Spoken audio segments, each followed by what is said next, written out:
any leader who serves the people well, I think should be popular with the people. He has to carry out his undertakings and not put himself uh, above other things. He is not to abuse the power conferred on him for the purpose of effectively running the country.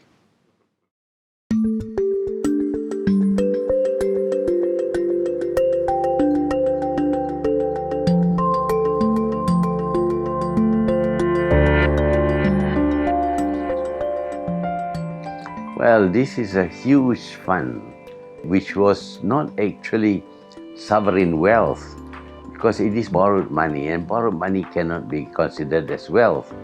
Having borrowed huge sum of money, they made very bad investments. For example, they bought over the power plants at above the market price, and as a consequence, they lost a lot of money. Then they borrowed also at very high rates of interest, 5.9%, with 10% given to the agency which raised the fund, like Goldman Sachs. One MDB got only 90% of the money borrowed, and that of course is a cost to the one MDB. And then there were investments in very dubious kind of businesses, having a joint venture with a so-called Arab company without due diligence, without even the permission of the board, and subsequently dismantling the joint venture, but lending the money to the Arab partner. Or so that was what they said, they claim. The government has stopped all investigations by other people, so much so that documents are declared to be secret.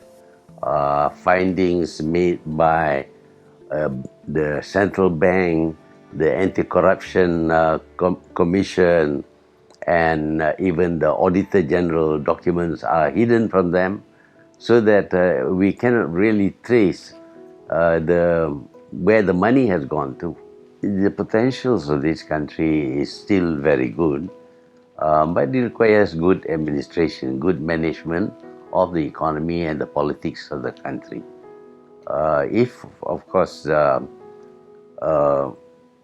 is a lack of understanding of what is happening to the country, what is causing all this devaluation of the currency and the fall in the stock market.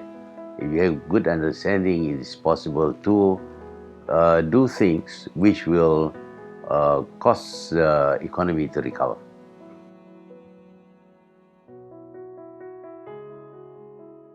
The power that the Prime Minister has arrogated to himself is beyond what normally he should have.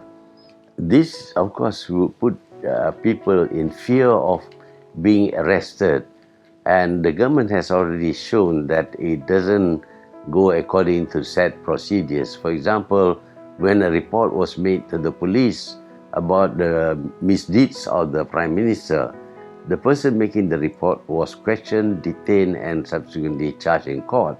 I've been questioned by the police 4 times, and others have not really been questioned by the police. They have been detained by the police and charged in a court of law for making their reports, and they were accused of terrorism.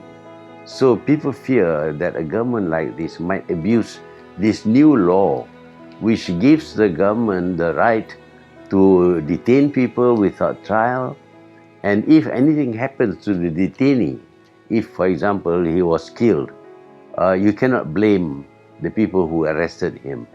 This is very frightening for a lot of people.